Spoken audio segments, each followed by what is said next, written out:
Havendo o número legal e invocando a Deus pela grandeza da pátria e a paz entre os homens, dou por aberta a sessão.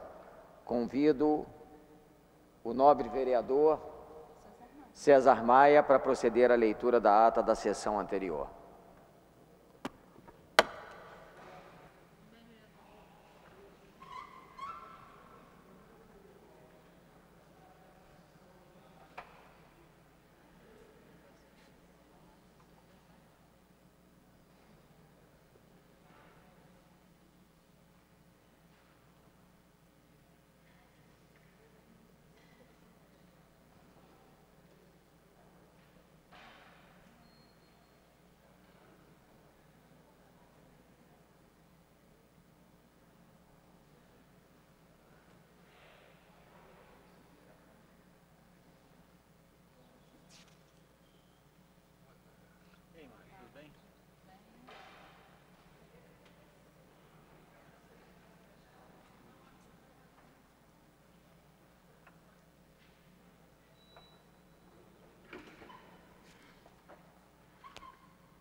Às 14 horas, com a presença dos senhores vereadores César Maia, Paulo Pinheiro, Elton Babu, Jefferson Moura, Dr. Eduardo Moura, João Cabral, Renato Cinco, Babá, professor Célio Luparelli, Renato Moura, professor Washington, Verônica Costa e Jimmy Pereira, 13, assume a presidência o senhor vereador Renato Moura, segundo vice-presidente, e ocupa o lugar de secretário o senhor vereador professor Washington, primeiro secretário. Encerra-se a sessão às 16h09.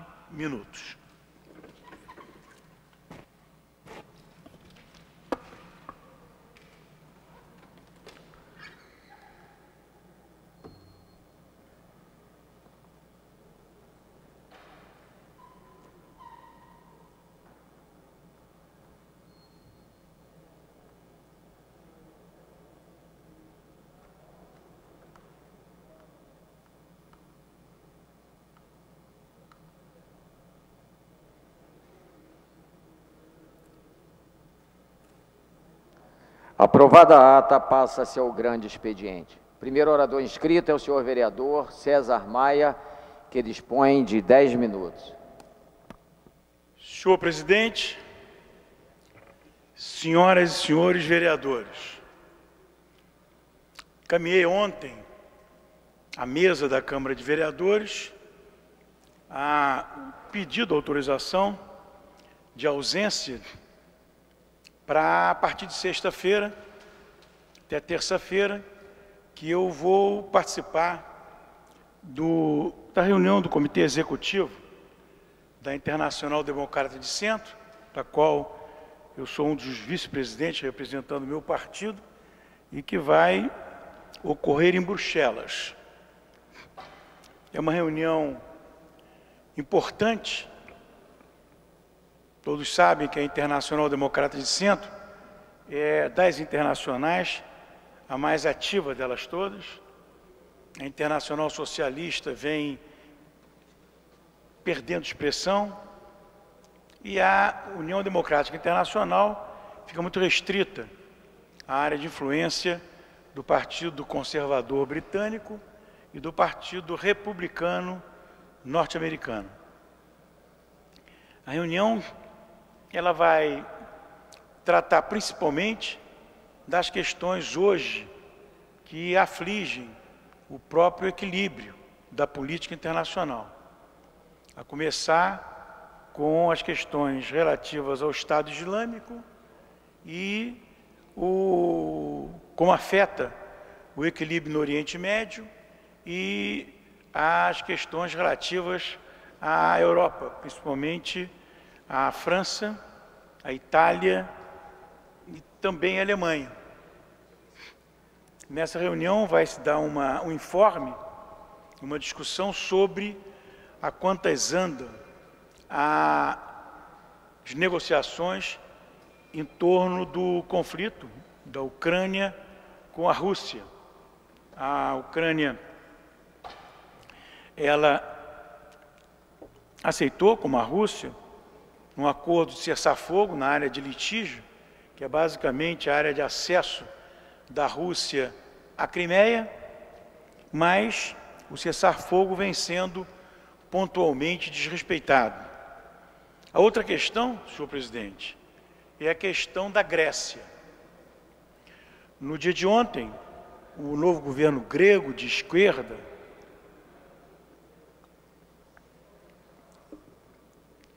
apresentou um extenso relatório ao Eurogrupo sobre medidas que adotaria. Eu tive a ocasião de fazer a leitura daquele extenso documento. Em geral, são declarações de intenções, de ponto de vista concreto no documento. O que se tem é até uma surpreendente posição em relação à privatização, garantindo todas as que foram feitas na Grécia pelo governo que saiu agora, recentemente, assim como os contratos e a garantia para essas empresas de fornecimento de insumos específicos que dependem do governo grego. Eu diria que o documento foi a única surpresa. O demais, declarações de princípios, em relação a ter uma estrutura tributária mais equânime, a combater a corrupção, combater a evasão fiscal, enfim, as questões que fazem parte do receituário de todos, e não apenas da esquerda grega. Acho que foi inevitável que o Eurogrupo tivesse recebido e acolhido o documento, dando esse prazo de 4 meses pedido para que venham medidas concretas. Porque se não tivesse havido esse acolhimento, nós teríamos uma situação muito delicada, porque a alternativa seria a saída da Grécia da área do euro, o que produziria um complicador muito grande a nível da União Europeia e abriria um precedente também perigoso. Está se fazendo o que é possível para se manter integrada a Grécia na União Europeia. Da mesma forma, vai se tratar da delicadíssima e gravíssima situação da Venezuela. Diria que a Venezuela passou agora, com o presidente Maduro, passou daquele populismo retórico, da demagogia, para um Estado ditatorial. Não se trata mais de pontos de conflito, de manifestações de rua que são reprimidas, se trata de cassação de mandatos com prisão, sem mandato judicial. Foi o caso do prefeito da Grande Caracas, né, que foi preso sem mandato judicial e simplesmente foi levado abruptamente. No dia de ontem, o Democratas recebeu, agora pela manhã, o informe do COPEI, que é uma das forças de oposição na Venezuela. Ontem, 13 diretórios, para usar a nossa expressão, do COPEI foram ocupados, invadidos, seus documentos recolhidos, e por aí vai. Então nós temos aí uma situação em que a Venezuela se encontra muito longe hoje do Estado de Direito. O Brasil sempre, desde o governo Lula, eu diria que até mais agora, no governo da presidente Dilma, passando ao largo dessa situação, como se fosse simplesmente uma questão interna. Eu lembro que, no caso do Paraguai, que a presidente Dilma liderou, através do seu ministro de Relações Exteriores, um grupo de ministros de Relações Exteriores, incluindo Maduro, que era ministro de Relações Exteriores na época da Venezuela, a houve uma invasão do Paraguai. O Congresso do Paraguai, ele decidiu, o Senado por 95% dos senadores, o Congresso por amplíssima maioria decidiu afastar o presidente Lugo, sob alegação de uma preparação de um golpe chavista. Bem, que o Brasil tivesse reagido, reclamado, criticado, perfeito. Mas mais do que isso, foram lá dentro, esses ministros de Relações Exteriores, o senhor Maduro na frente, reuniram-se com as Forças Armadas, representantes das Forças Armadas, eles habilmente gravaram essa reunião. O resultante é que, enfim, a vontade do Congresso, ela se afirmou, o governo transcorreu com todas as liberdades democráticas, o presidente que saiu, Lugo, nunca sofreu nenhum tipo de pressão, nada.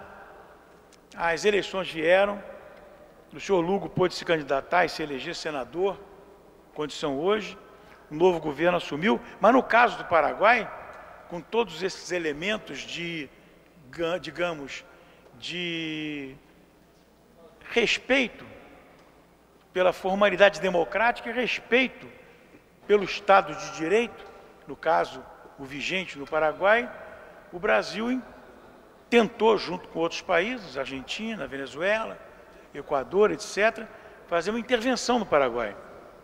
O caso agora da Venezuela é um caso muito mais grave, mas não há comparação do que o caso com o Paraguai. E a expressão da Presidente da República é que se trata de uma questão interna à Venezuela. Como interna? Imagine se a Presidência da República chegasse na Prefeitura do Rio de Janeiro, prendesse sem mandato judicial, sem ordem judicial, levasse e prendesse o prefeito do Rio de Janeiro e ficasse por isso mesmo. Agora encaminham um processo de cassação do deputado Borges, que é um opositor. A oposição no parlamento da Venezuela é uma oposição muito pequena. Ela tem 20, 25% dos deputados. E a maioria parlamentar não é essa base aliada confusa que se tem aqui, que não se tem coordenação nem unidade. Lá não. Lá a unidade parlamentar da base chavista é rígida, é totalmente unida, e ai daqueles que tentarem não ser. Enfim, é uma situação muito delicada. 2 semanas atrás foi preso um general que havia informado sobre tráfico de drogas dentro das Forças Armadas, assim a situação da Venezuela. Finalmente, senhor presidente, para não abusar da paciência de Vossa Excelência em relação ao tempo, esse ano nós vamos ter pelo menos 2 aniversários, se assim pode-se dizer, que são de muita importância. O primeiro deles são os 200 anos do nascimento de Bismarck, que foi uma liderança importantíssima na Alemanha, que fez a unificação da Alemanha e segurou os arrobos de Napoleão III na França e, de certa maneira, começou o desenho da Europa e a paz na Europa, que a partir das ações do Bismarck, a Europa ficou em paz durante 40, 45 anos. Depois é que vem um militarismo prussiano, alemão, e que provoca, através de argumentos inexistentes, atrai a Áustria e alega problemas de reação nos Balcãs, com a Sérvia, e se inicia a Primeira Guerra Mundial, 100 anos, no ano passado. Sobre isso, senhor presidente, abusando um pouco mais da paciência de Vossa Excelência, eu recomendaria uma série, apenas série de dois DVDs, que foi ano passado, que foi produzida pela BBC. Essa série é das coisas mais importantes para se entender política internacional que já se fez. A série de 2 DVDs se chama 37 Dias, que mostra o movimento diplomático que antecedeu, finalmente, a declaração da Primeira Guerra Mundial. O outro evento importante, senhor presidente, é o Waterloo. No dia 18 de junho, eu até me sinto honrado, que é o meu aniversário também, no dia 18 de junho de 1815, 200 anos, é a Batalha de Waterloo, onde Napoleão é derrotado, volta à França, finalmente vai para o exílio, preso, e a Europa é redesenhada naquele momento. É importante para o Brasil, porque esse momento em que os governos europeus eles se juntam para definir tratados, é um momento em que o Brasil se torna Reino Unido a Portugal. Por quê? Porque Portugal, Dom João VI, estava no Brasil. Portanto, ele não poderia participar dos tratados europeus não estando dentro da sede do governo. E aí, Talleyrand, com a sua habilidade, propôs essa figura do Reino Unido de maneira que Portugal pudesse participar ao par com os outros países. São 200 anos que marcaram fortemente a política internacional e a política europeia. Era isso, senhor presidente. Muito obrigado pela paciência. O próximo orador inscrito é o senhor vereador Renato Cinco, que dispõe de 10 minutos.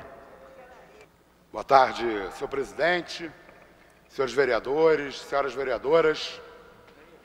Eu acho que todos nessa casa já sabem do meu posicionamento a favor da legalização e da regulamentação do mercado de drogas no Brasil. Evidente que se eu sou a favor da legalização e da regulamentação do mercado de drogas, eu sou contra a existência da prisão para as pessoas que operam nesse mercado, nesse comércio. A regulamentação, ela implica essencialmente nisso. Ao invés de haver uma política de criminalização, de repressão, de encarceramento, né, dos chamados traficantes, nós teríamos, né, a regulamentação desse mercado.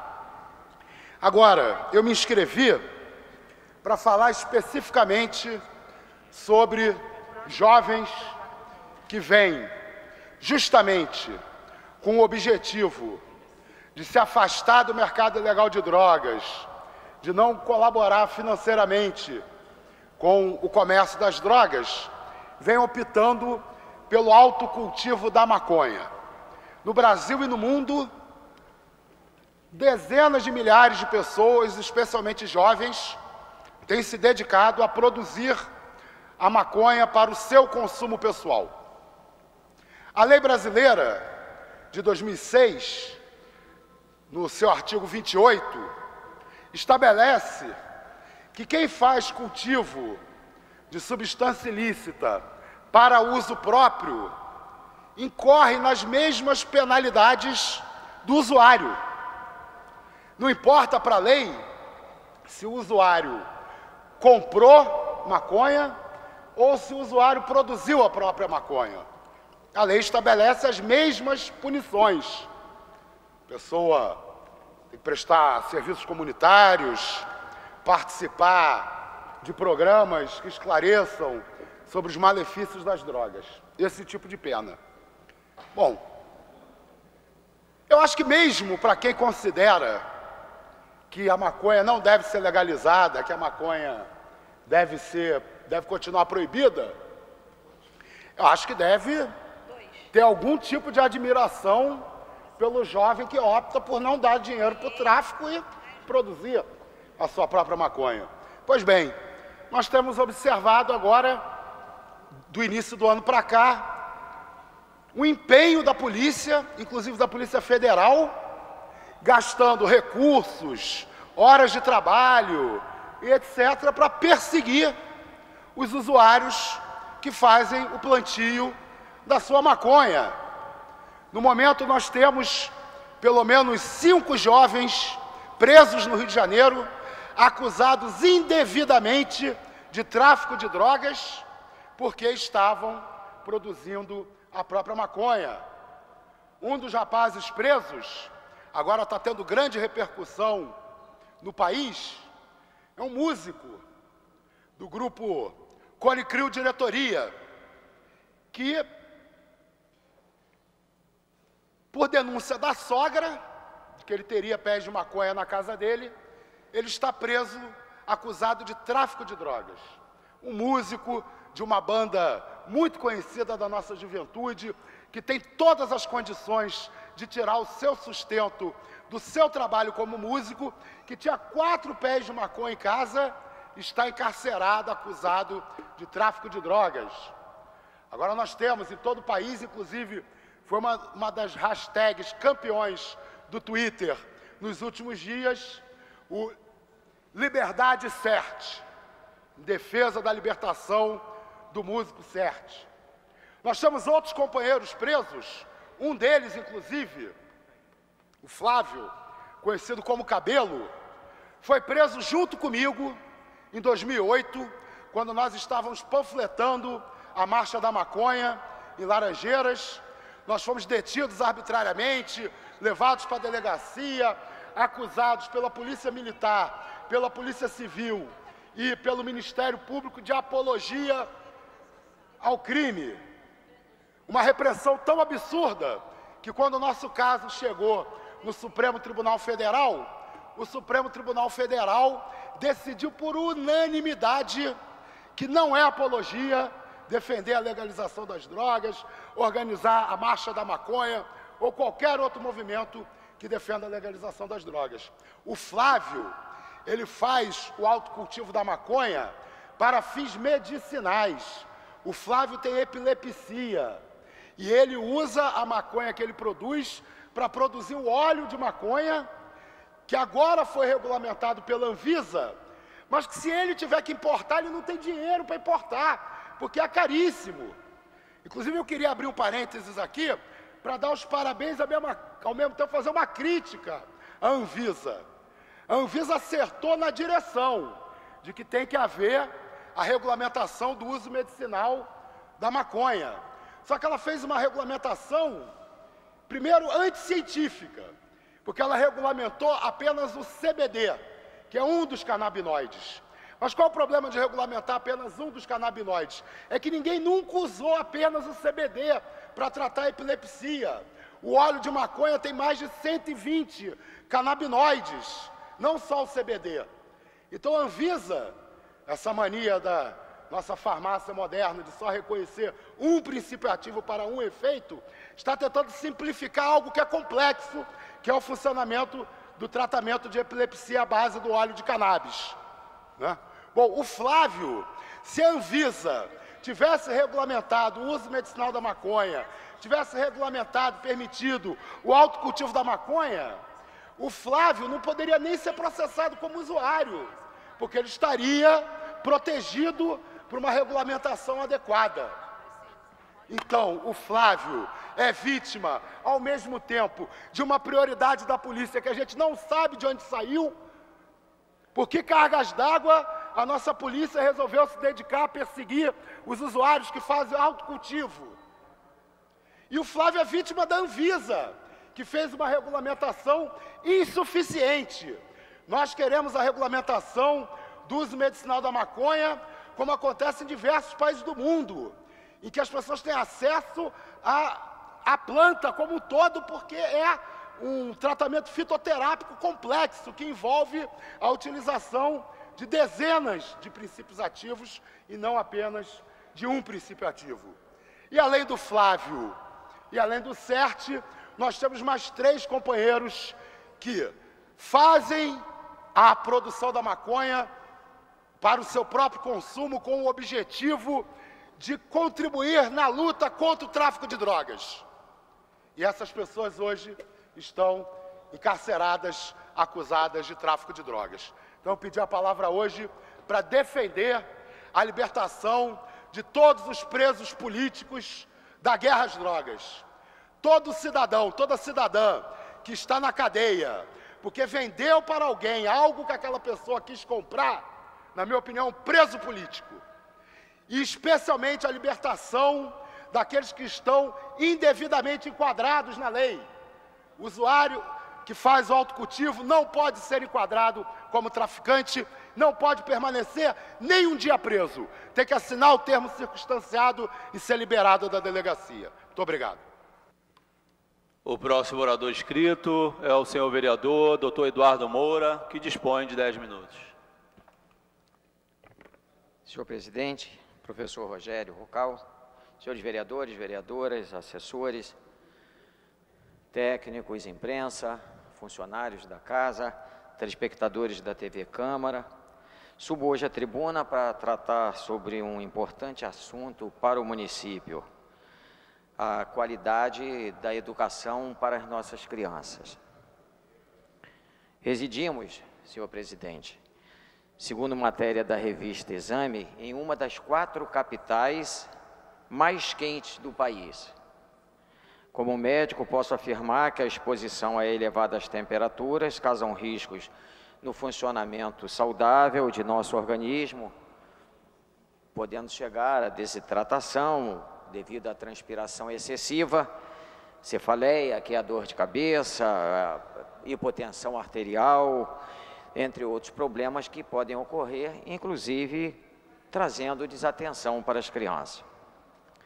Na edição do jornal O Globo de ontem, foi publicada uma matéria, na página 7, relatando que das 1.457 escolas da rede municipal, 534, ou seja, 36% do total, não estão com os aparelhos de ar-condicionado funcionando. O que, segundo muitos professores, contribui para a falta de concentração dos alunos, além dos riscos à saúde, que faço questão de destacar.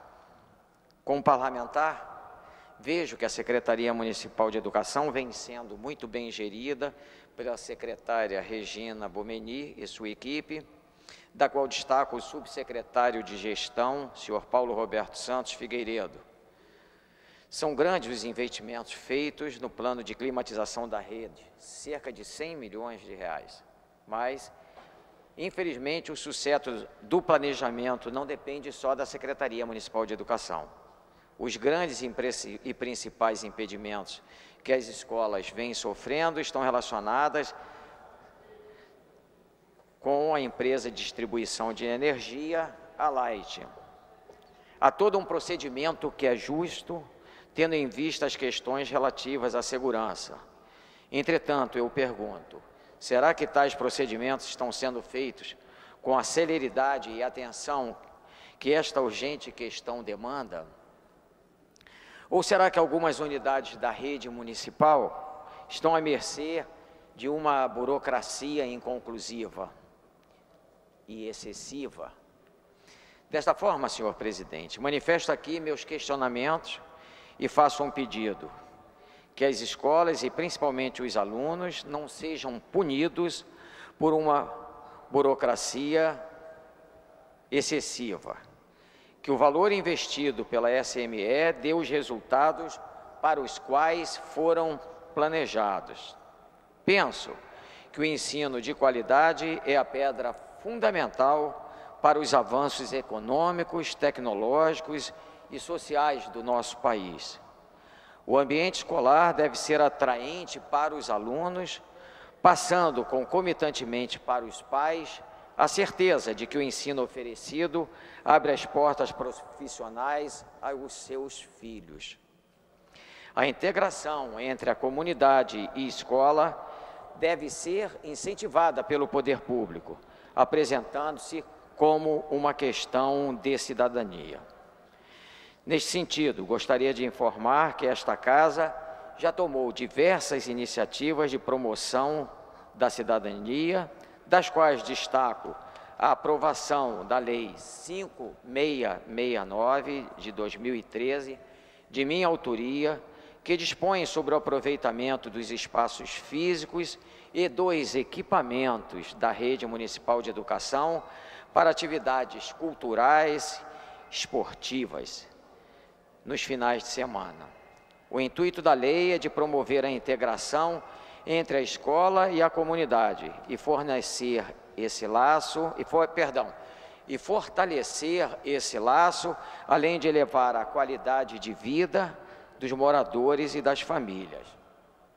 Eu nunca entendi, e isso desde que eu milito seja como médico, seja como diretor de unidades hospitalares, seja como cidadão, eu nunca entendi que as escolas ficassem fechadas nos finais de semana. Não dá para entender isso. Se nós temos toda a escola que pode ser aproveitado, o seu espaço, o seu mobiliário, etc., por que nós não temos naquele local pessoas que possam fazer com que haja uma interação da comunidade com a escola, da escola com a comunidade?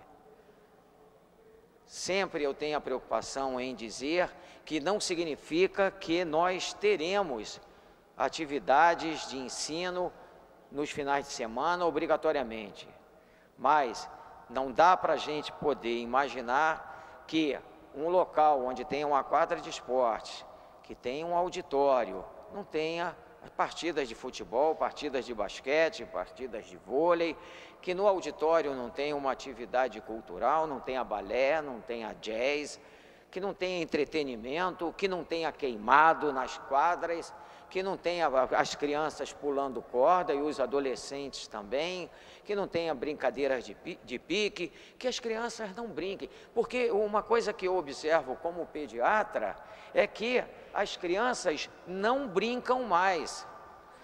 Quando elas não estão no computador ou na televisão, elas muitas vezes ficam em casa sem ter o que fazer. As ruas hoje não podem ser ocupadas como foram na minha época. A minha vida foi totalmente diferente, a minha infância foi totalmente diferente da que eu vejo hoje.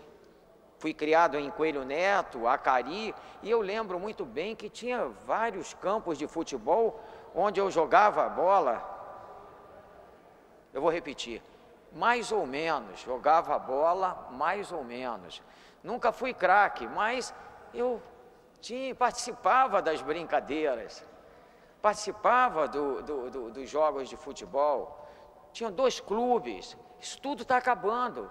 Eu lembro do Campo do União, lá em Acari, eu lembro do Campo do Coqueirinho.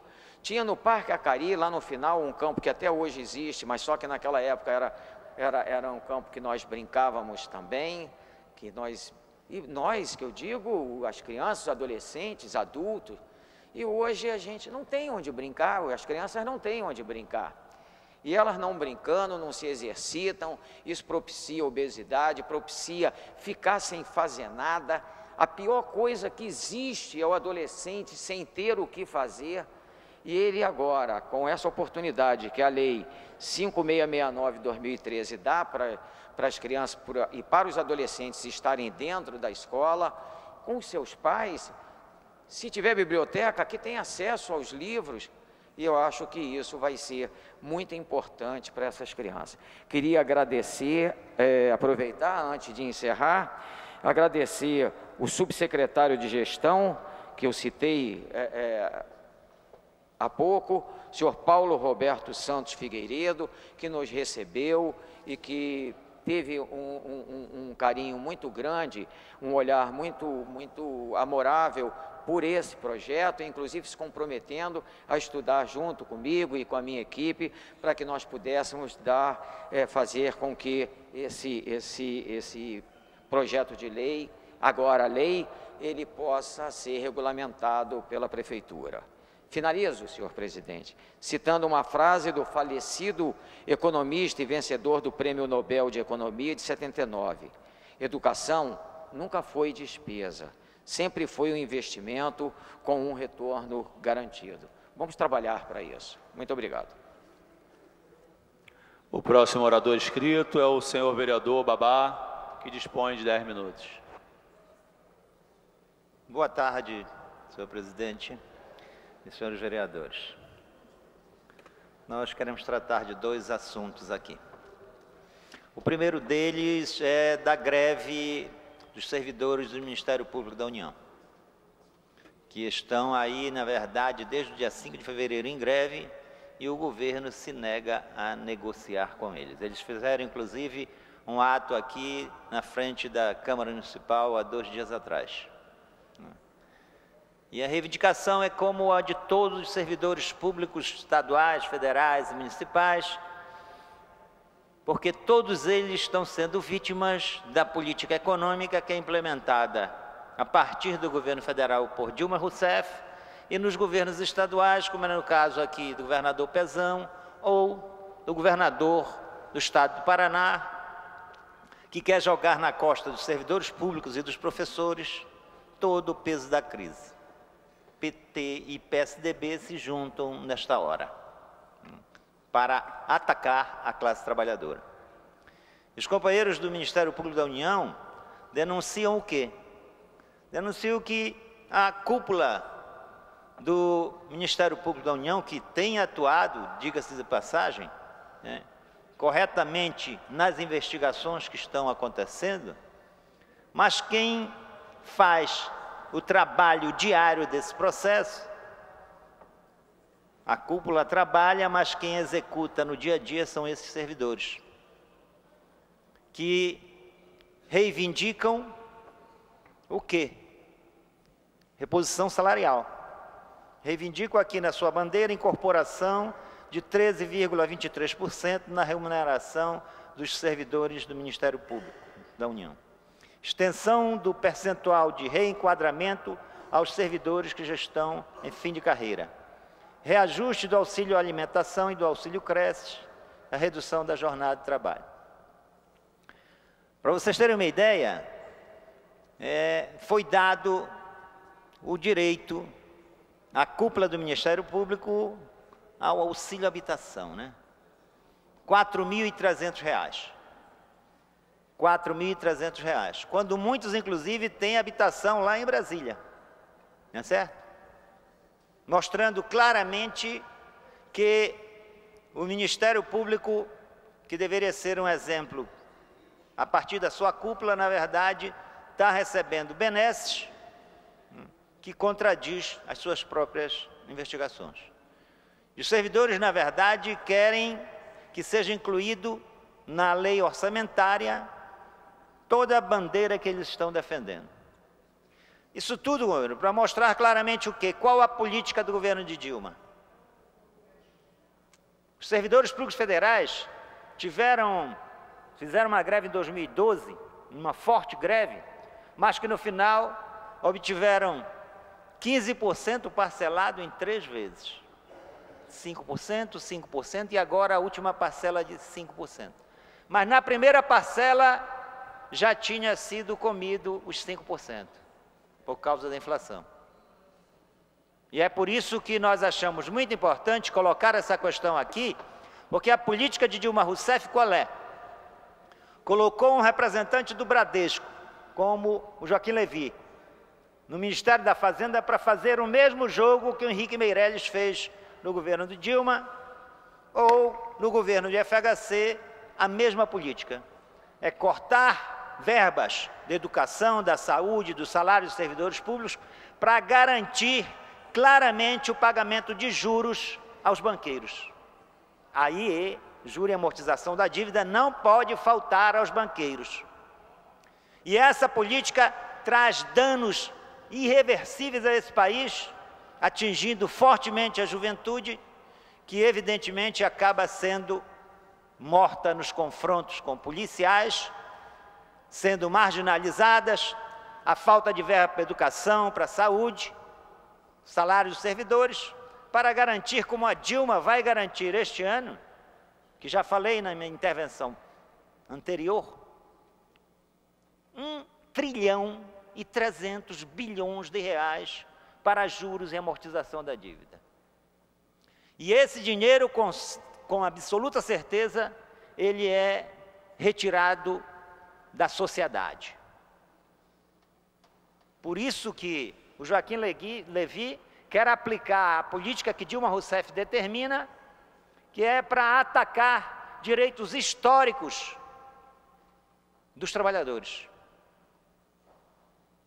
Porque na campanha eleitoral ela dizia que nem que a vaca tussa, ela iria retirar direitos trabalhistas. Foi só ganhar a eleição, a primeira medida dela foi colocar o representante do Bradesco no Ministério da Fazenda e mandar para o Congresso Nacional a lei para retirar os direitos trabalhistas. Os servidores públicos estão começando a se mobilizar nacionalmente para fazer a mesma coisa que os professores no Paraná fizeram contra o governo do PSDB. Ele mandou para a Assembleia Legislativa, milhares de professores ocuparam a frente da Assembleia Legislativa, entraram na Assembleia Legislativa e proibiram que aqueles parlamentares, com sua mobilização, proibiram, não permitiram que eles votassem a lei que demitia milhares de professores, que cortava o salário dos professores. Os servidores públicos federais estão começando a se organizar e nós esperamos que se faça uma mobilização tão forte para poder fazer uma greve geral para atacar esta política econômica de Dilma Rousseff, que é a mesma que o Fernando Henrique aplicava, que é a mesma que o Lula aplicava e que Dilma vem aplicando, controlada a partir dos banqueiros. Essa é a primeira situação que nós queremos aqui intervir. E a segunda, de respeito ao transporte no Rio de Janeiro. Eu vou ler para vocês essa matéria que sai hoje. Lista do HSBC inclui Jacó Barata, o rei dos ônibus do Rio de Janeiro. O vazamento de dados bancários do HSBC da Suíça revela que sócios, diretores e parentes de donos de empresas de ônibus municipais no Rio de Janeiro mantinham contas milionárias na instituição financeira. Os dados são do jornal francês Le Monde e foram divulgados nesta quarta-feira, 25/2, no Brasil, pelo blog do jornalista Fernando Rodrigues. Segundo a página, 31 pessoas tiveram seu nome listado, entre elas Jacob Barata, de 83 anos, conhecido como o rei dos ônibus. A família teria aberto sua conta secreta na Suíça há quase 25 anos, em 6 de maio de 1990. A partir de 2004, os valores passaram a ser movimentados pela empresa Bacus Assets Limited, uma offshore acrescentada à conta com autorização para realizar depósitos e retiradas. A empresa tem sede no paraíso fiscal de Tortola, nas Ilhas Virgens Britânicas, território ultramarino do Reino Unido. Barata e seus familiares têm participação em 16 empresas de ônibus municipais no Rio de Janeiro, de acordo com o blog. Entre 2006 e 2007, os registros do HSBC Private Bank de Genebra, na Suíça, indicavam que ele mantinha a bagatela, sabe de quanto? 17,6 milhões de dólares em uma conta conjunta com sua mulher Glória e seus filhos Jacó, Davi e Rosane. Os registros não informam como os recursos foram parar no exterior. A reportagem mostra, no entanto, que 23 das 31 pessoas relacionadas tiveram suas contas no HSBC de Genebra abertas no intervalo, vejam bem, de 34 dias, concentrado em maio e junho de 1990, cerca de 2 meses após o então presidente Fernando Collor determinar o confisco de contas, poupanças e investimentos brasileiros. Dos brasileiros que tinham pouca grana na poupança, diga-se de passagem. né? Porque esses, como Jacó Barata, mandaram para o exterior, né? Outros nomes. Além da família Barata, a listagem do HSBC suíço relaciona nomes como o nome é interessante, Generoso Martins das Neves, né? Administrador da empresa Braso Lisboa. Em 2006 e 2007, ele mantinha 3,3 milhões de dólares em uma conta conjunta com parentes, aberto de 3 de agosto de 1989. Ernesto e Elza Ribeiro Martins, sócios da empresa rodoviária A. Matias, também eram clientes do HSBC na Suíça. Ele atua como diretor da Autoviação Tijuca. Na época do extrato, ambos compartilhavam 5,4 milhões de dólares.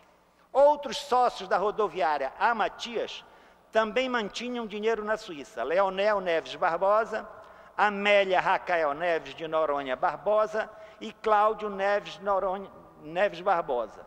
Tinham, em 2006 e 2007, 4,8 milhões de dólares, divulgou o blog do jornalista. Segundo a reportagem, a família Barata nega a existência das contas, mas os demais sócios diretores não responderam. É isso que acontece no transporte coletivo do Rio de Janeiro. Enquanto os jovens conseguiram barrar o aumento da tarifa nas mobilizações de junho de 2013, agora o prefeito desta cidade dá simplesmente um aumento de tarifa para a população pagar de R$ 3,00 para R$ 3,40. É isso que paga diariamente os trabalhadores que estão aí, dependendo desse transporte péssimo que é oferecido à população, com ônibus superlotados, com horários que passam de 20 a 30 minutos determinadas linhas para passarem.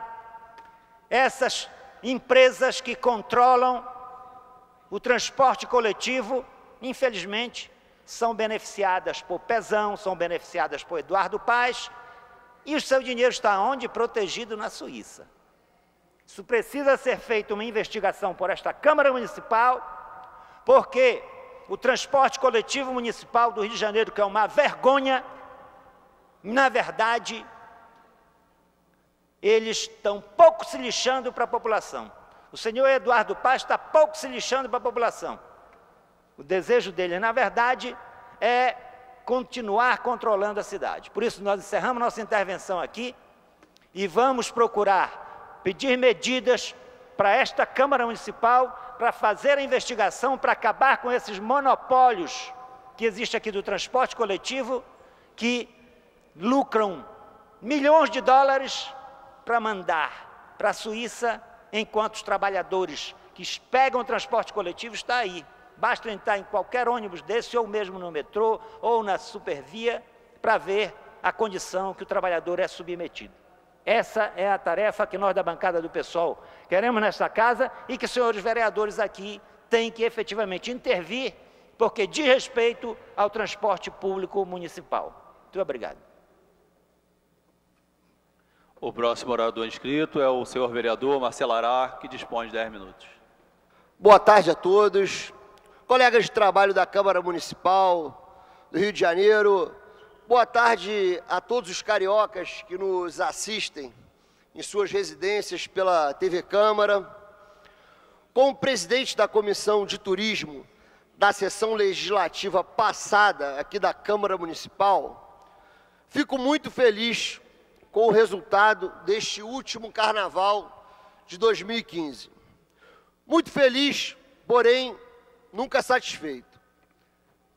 Para uma cidade como o Rio de Janeiro, que tem um potencial turístico infinito, ainda temos muito o que evoluir. Vale ressaltar que, turbinando o turismo, turbinamos a economia. Turbinando a economia, aumentamos o número de emprego e, consequentemente, aumentamos o nível de vida do cidadão carioca. Aquecendo a economia, as arrecadações do município aumentam.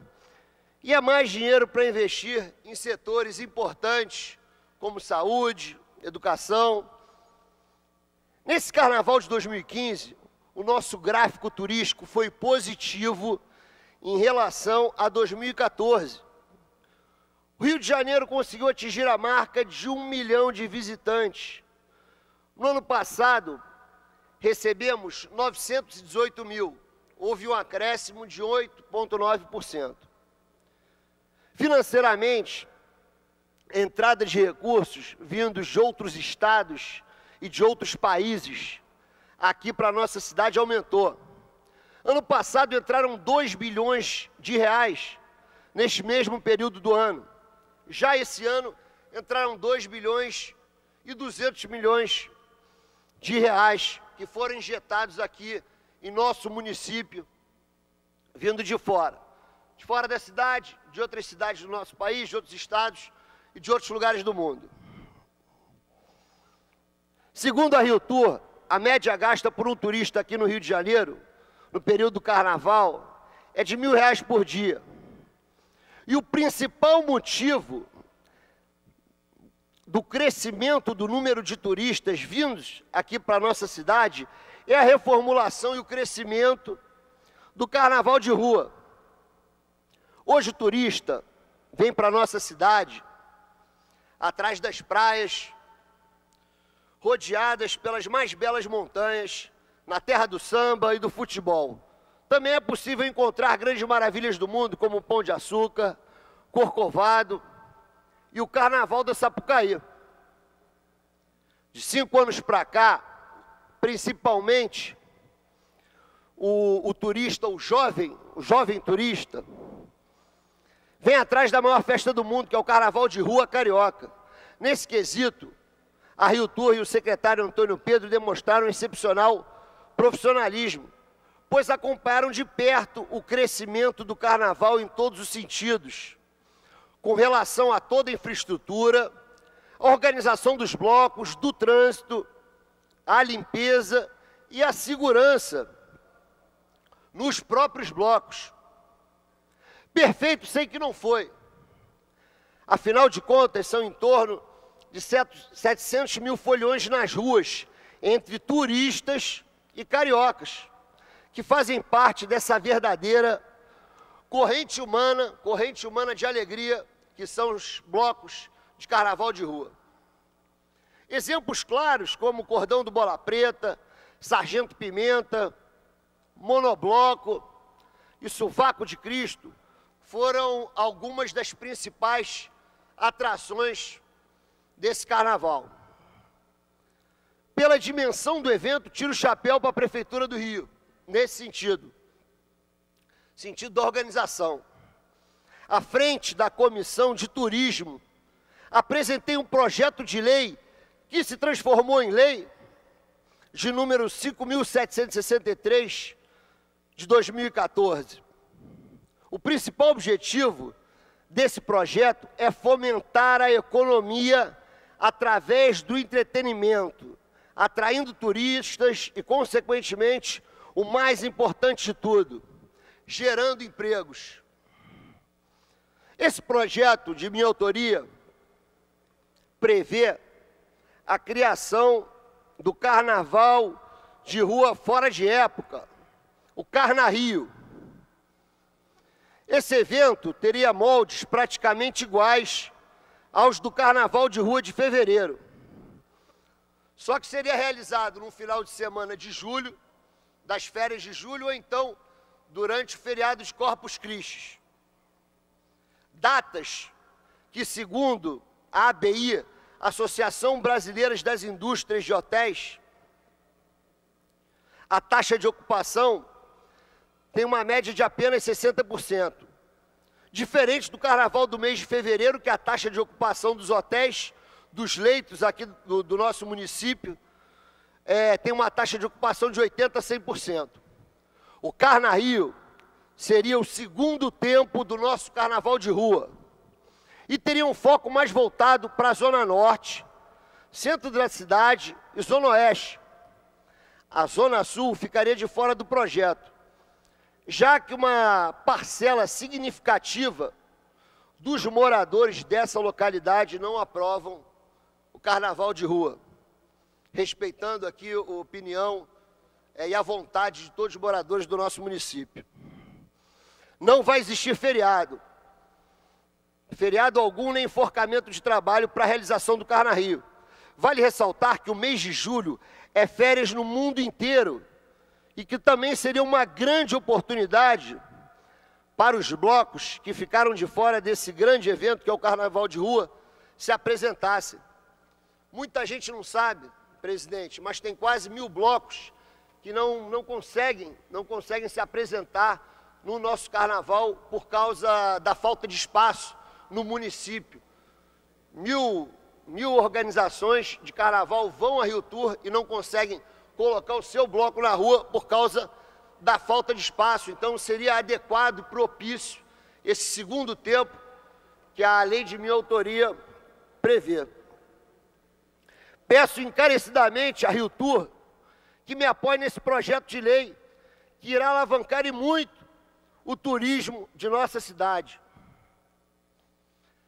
Certa vez, presidente, é interessante isso ouvir, certa vez o prefeito Eduardo Paz me falou que gosta muito de escutar os vereadores, porque nós, vereadores, temos contato muito próximo com o carioca, cada qual na sua área, no seu segmento, na sua localidade.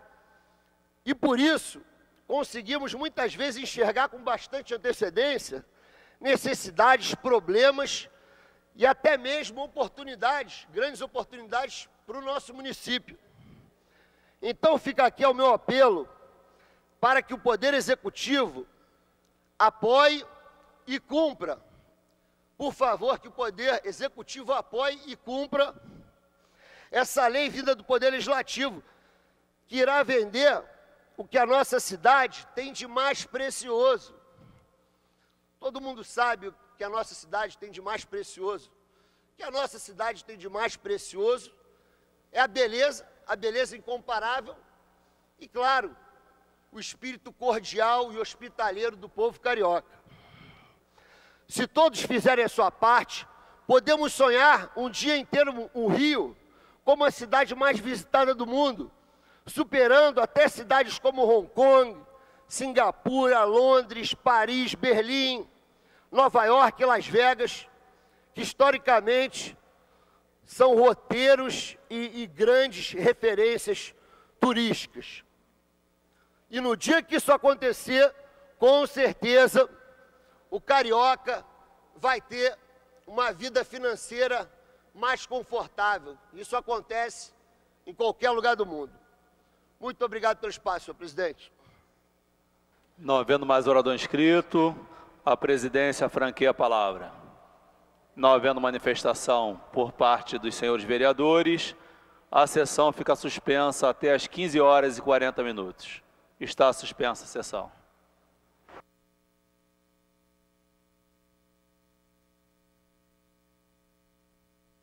Está reaberta a sessão. Terminada a parte do grande expediente, passa-se a segunda parte. O orador inscrito é o senhor vereador Raimon, que dispõe de 10 minutos. 20 minutos. Refazendo a fala. Senhor presidente, senhores vereadores e vereadoras, os que também estão aqui no plenário da Casa, plenário da Câmara, eu tomo hoje a palavra, nesses minutos que nos restam, para, assim, pincelar alguns assuntos, porque não dá para fazer diferente. Primeiro, eu queria voltar à tona na discussão da educação e dizer do absurdo que ainda acontece, está na coluna do Jornal Extra do dia 21 de fevereiro, na coluna do Servidor, onde aponta para o desconto de salário dos profissionais de educação depois de 8 meses de encerrada a greve. Até hoje. E quero lembrar aqui, porque eu sou muito repetitivo. Talvez essa é uma prática de professor. Tem que repetir, repetir, repetir. E o aluno, que é o executivo, está escutando, está escutando, está escutando, e parece que não compreende. Nós tivemos um grupo de 8 vereadores na sala do prefeito Eduardo Paes. Dentre eles estava o presidente desta casa. Quando nós reclamávamos que era um absurdo o corte de salário dos professores, depois de que a greve já tinha terminado, e que a greve não tinha sido considerada uma greve ilegal, e que, portanto, ilegal era o desconto. O prefeito nos afiançou naquele momento que o corte feito naquele mês não se repetiria.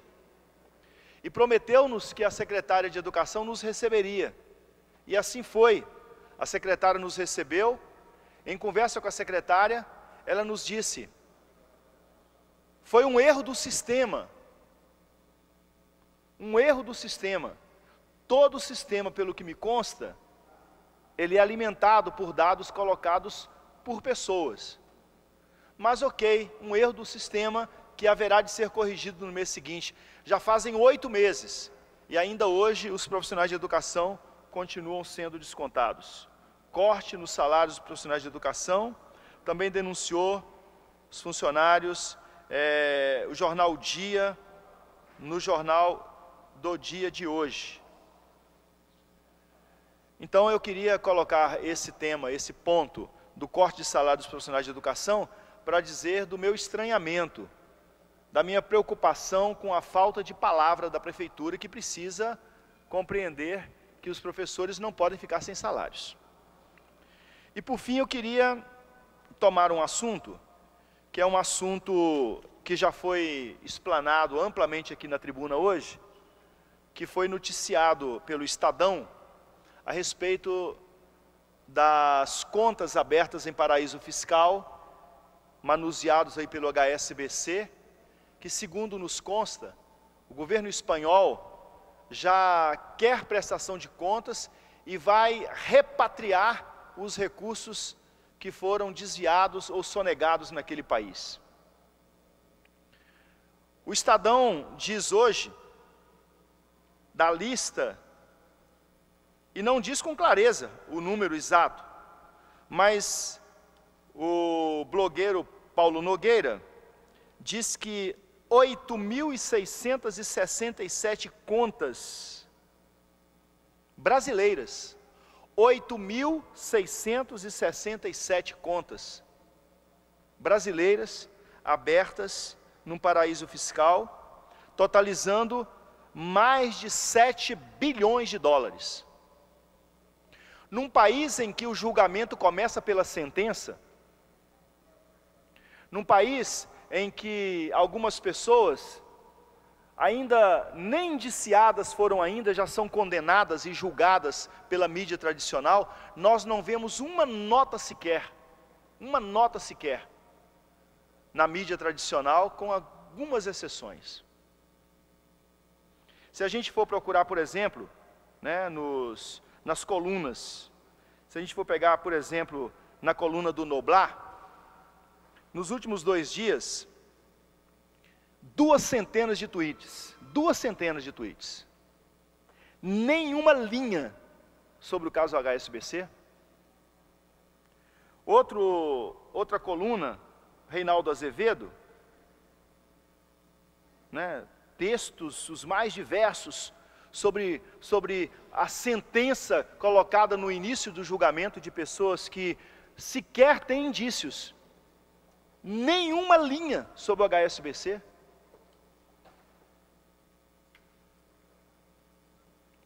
Falei de dois entre tantos, né? Diz aqui o Paulo Nogueira. A ausência deles do debate mostra uma coisa que sempre tive clara. A valentia deles vai até onde não existe risco de publicar algo que contrarie interesses de seus patrões. Exatamente. Contrariou o patrão, não pode falar. Contrariou o patrão, não pode dizer. Nenhuma linha. E aqui, para não me estender muito nessa questão da mídia, porque eu sou um árduo defensor da liberdade de expressão, um árduo defensor do direito de imprensa, mas sou um árduo defensor da necessidade urgente de se trabalhar a democratização das comunicações. porque não pode a comunicação brasileira ficar na mão de 5 famílias que fazem o que querem com as comunicações, que a destarte de terem a concessão que tem, que enriquece bilionariamente a alguns, não tem compromisso nenhum com a construção da cidadania, com a construção de uma cultura de paz, com a construção de uma informação que verdadeiramente leve ao leitor, ao ouvinte, ao telespectador a fazer as suas deduções, mas deduções são programadas pelos editores dos jornais televisionados, radiofônicos ou publicados nos jornais escritos. Mas eu queria deixar de lado um pouquinho a questão da mídia, porque esse é um grande debate. A Frente Nacional pela Democratização da Comunicação tem feito isso há anos. Há anos. Nós temos dificuldades homéricas de discutir, por exemplo, a implantação do canal da cidadania no Brasil afora, que seria um ganho para a comunicação, seria um marco revolucionário para a comunicação, uma televisão digital aberta, onde a gente possa ter interatividade com a população, onde a sociedade organizada pudesse trabalhar inclusive na programação, mas não. A TV aberta fica na mão de uns. Só para dar um exemplo, no sábado eu queria ter assistido o desfile das campeãs, mas não tive o direito. Sabe por quê? Porque a Rede Globo ganha o direito de transmitir e decide não transmitir e impede as outras emissoras de transmitir. Precisa discutir isso. É que não estou querendo discutir a Globo, dizer que a Globo não presta, isso aí outras pessoas dizem, o movimento social diz, não estou discutindo isso. Eu estou apenas constatando um fato. Precisamos trabalhar pela democratização da comunicação. Aqui na Câmara existe uma frente parlamentar pela democratização da comunicação. Essa frente eu a presido, mas é uma frente que está aberta aos novos vereadores que chegaram. Temos mais de 30 signatários, vereadores signatários dessa frente, e os vereadores que chegam são convidados a participar dela. Mas eu queria falar muito rapidamente aqui nesse 1 minutinho que falta, que aqui na Câmara nós vimos fazendo uma discussão sobre o transporte público. Uma CPI que não vingou, uma CPI que foi para a Justiça, um projeto de minha autoria que discute a questão da dupla função, mas não consegue lograr êxito porque o lobby do transporte é muito forte. Então o motorista ao mesmo tempo cobra, ao mesmo tempo dá o troco, ao mesmo tempo cuida da segurança, e aí nós ficamos com a sociedade, com os passageiros correndo riscos, né? Então há uma discussão grande. E aqui nós temos hoje na lista do HSBC o Barata. O Barata está na lista do HSBC. Milhões e milhões e milhões e milhões depositados no paraíso fiscal. Então, eu quero sugerir a esta casa, sugerir aos vereadores, sugerir à Câmara Municipal do Rio de Janeiro que nós empenhemos os nossos esforços para solicitar à Prefeitura do Rio de Janeiro que glose aquilo que ela repassa para as empresas de ônibus, enquanto não se resolver a questão daquilo que foi desviado para o paraíso fiscal. É um dever de justiça, porque o dinheiro sonegado de um país é o dinheiro que não chega na educação, não chega na moradia, não chega na saúde, mas alardiam tudo e querem, por exemplo, na discussão da Petrobras, dizer que por causa de 12 ou 15 ou 20 ou 50 que sejam, dos 80 mil funcionários da Petrobras que meteram a mão no cumbuco e que precisam ser julgados, pagar por seus crimes e se condenados ir para a prisão, temos que defender isso? Mas são 80 mil funcionários na Petrobras e querem colocar a Petrobras como se fosse uma empresa inviável para o país, porque querem entregá-la para o capitalismo internacional, porque querem entregá-la para a burguesia internacional, porque querem entregá-la para os interesses capitalistas internacionais. Mas sobre o HSBC, os grandes jornais, com raríssimas exceções, não dizem uma linha. Aliás, o senhor Barata quase nunca aparece nos jornais, né? Agora apareceu e os blogs estão aí colocando, parece que foi uma empresa de fora do país, né? Que deu aí a notícia, né, nem foi... O Brasil teve que entrar porque uma empresa de jornalismo externo, né, que começou a levantar essa bola. Então, a gente precisa discutir essas questões. E eu vou encaminhar à Câmara Municipal, à presidência dessa casa, um ofício para que nós encaminhemos ao Executivo a necessidade de se estudar um meio de glosar os recursos que o município passa às empresas de ônibus do município do Rio de Janeiro, notadamente as empresas do Senhor Barata. Muito obrigado, presidente. Obrigado pela condescendência no tempo. Terminado o tempo destinado ao grande expediente e não havendo matéria a ser examinada no prolongamento, passa-se a ordem do dia. A ordem do dia está destinada à reunião de líderes para a composição das comissões da Casa. Está suspensa a sessão.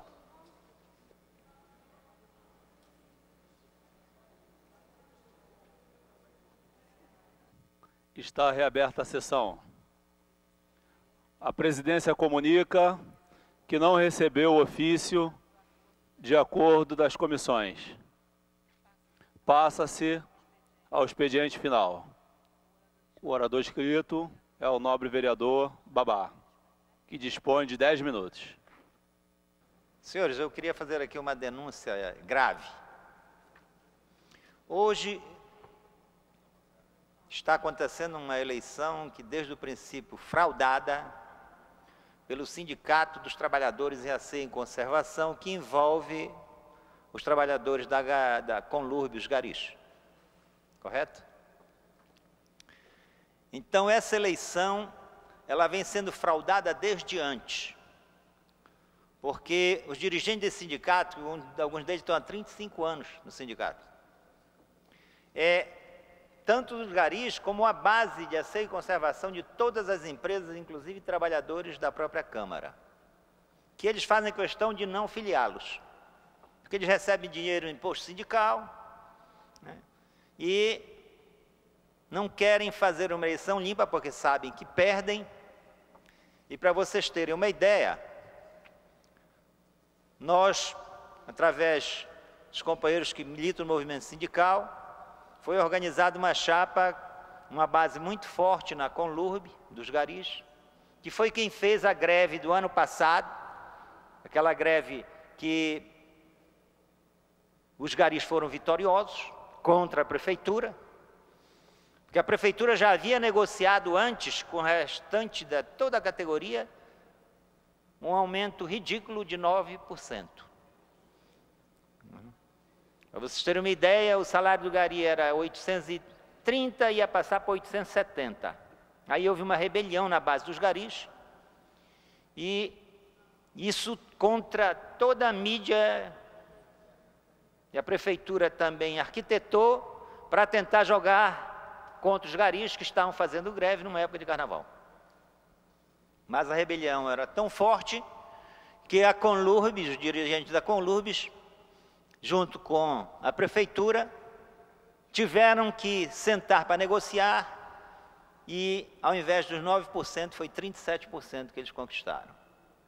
E o restante da categoria, que não se sabe, pode atingir 80 mil trabalhadores, que trabalham em tudo quanto são esses prédios que nós estamos vivenciando aqui, tanto na Câmara, em todos os prédios públicos, universidade, tem os trabalhadores de aceio e conservação.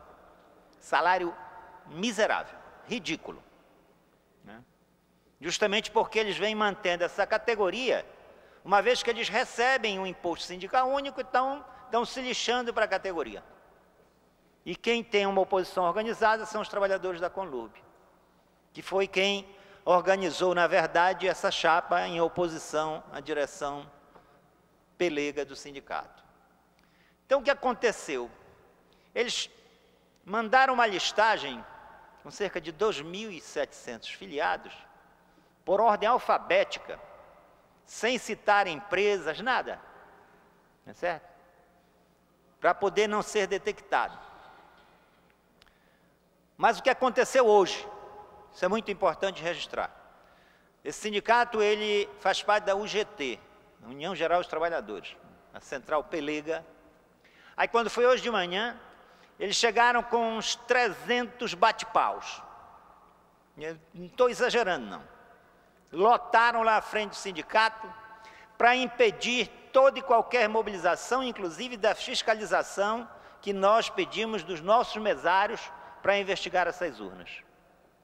E aí eles atuam em conjunto com a direção da Conlurb e, por conseguinte, com a conivência da prefeitura, que não quer um sindicato organizado que envolva, na verdade, os trabalhadores da Conlurb.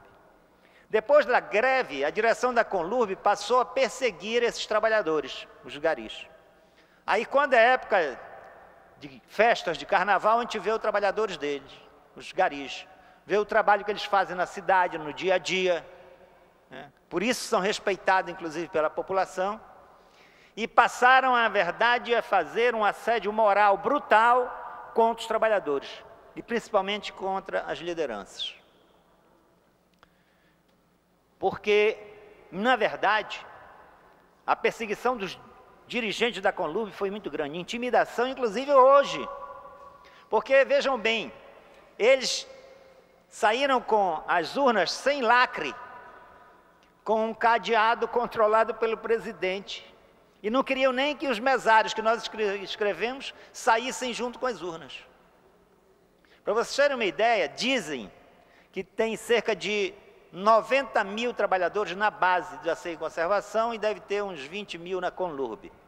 Vocês sabem quantas pessoas votaram até o momento? 200 e poucas pessoas. Votaram a chefia da Conlurb, porque eles passaram as urnas justamente onde tinham chefes da Conlurb que intimidaram os trabalhadores a não irem votar. Isso é uma vergonha. O senhor Eduardo Paes, que fica aí sorridente na época dos festejos carnavalescos, na época do carnaval, na época da Olimpíada, querem fazer pose internacional, tratam pessimamente os seus trabalhadores.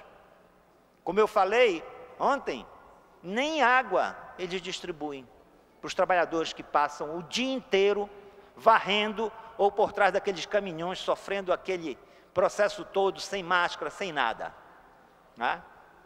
E que antes eram 3 trabalhadores em cada caminhão, eles passaram a adotar 2 trabalhadores. Antes, a varreção, que era no meio-fio, eles passaram a ampliar de 1.800 metros para 3.000 metros de varreção. E tem coisas mais graves. Vocês sabem que em outras empresas de limpeza que existem aí, a roupa dos garis, ela é muito grossa para tentar segurar aquilo ali, né? E é obrigatório que as empresas como a Conlurb lavem a roupa de seus trabalhadores. Eles distribuem 2 fardas e os trabalhadores têm que levar esta farda suja de lixo e tudo mais para lavar em casa. Para lavar em casa, inclusive levando doenças para a própria casa. Quando é a obrigatoriedade da Conlurb lavar a roupa desses trabalhadores, para não ter esse problema, porque quem coleta lixo está sujeito a toda a exposição. E aquela roupa grossa, eles têm que levar, porque inclusive para lavar aquela roupa, gastam muito mais do que uma roupa comum. E está lá o sorridente Eduardo Paes, querendo pousar de bom moço para os dirigentes internacionais que vêm para a Olimpíada, quando na verdade trata pessimamente os trabalhadores que fazem a limpeza da cidade. São várias as situações que passam esses trabalhadores e várias reivindicações que eles fazem, todas elas desrespeitadas, todas. Vocês imaginem os trabalhadores que são base desse sindicato, que trabalham aqui junto com a gente, em salários vergonhosos. E aí agora tem nova data de negociação, e eles vão lá com a prefeitura por trás da categoria, como fizeram no passado, para negociar um aumento de 9%, a categoria se rebelou dos garis, porque o restante, infelizmente, não pode fazer isso, porque não tem estabilidade, não tem direito a fazer, na verdade, uma organização, e nós estamos disputando justamente essa eleição para tirar essa pelegada, mas eles não permitem, eles trouxeram gangues né, pagas para intimidar a fiscalização, para impedir. Levaram lá para frente do sindicato os 300 bate-paus. E isso é uma vergonha. E isso a conivência da prefeitura e, portanto, do prefeito Eduardo Paes.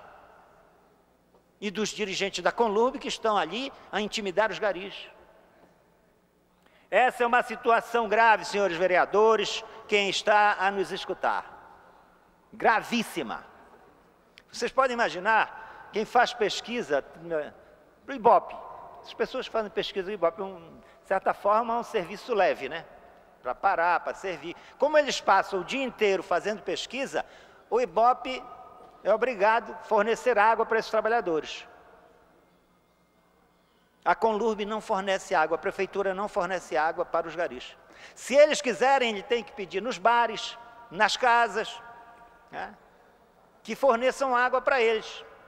Porque a prefeitura não dá água a pinto, quanto mais aos seus trabalhadores. E isso nos indigna bastante. Nós do PSOL estamos acompanhando, queremos denunciar esta situação para poder mostrar claramente qual é a faceta desta prefeitura, que tentam pousar internacionalmente, fazer grandes eventos, né, e não explicar, evidentemente, o que acontece com os seus trabalhadores. Encerro para dizer, porque eles fazem isso também, tratam mal professores, servidores, não é certo? E que as responsabilidades estão dadas. E nós, a eleição é hoje e amanhã. Nós estamos, na verdade, os trabalhadores que estão acompanhando essa eleição, já entrando na justiça para impedir que esta fraude vergonhosa, que tem a conivência da direção da Conlurb e do prefeito Eduardo Paes, não aconteça da forma como está acontecendo. Muito obrigado. Não havendo mais orador inscrito, a presidência franqueia a palavra. Não havendo quem queira fazer uso, a presidência, antes de encerrá-la, convoca a sessão ordinária para amanhã às 14 horas. Está encerrada a sessão.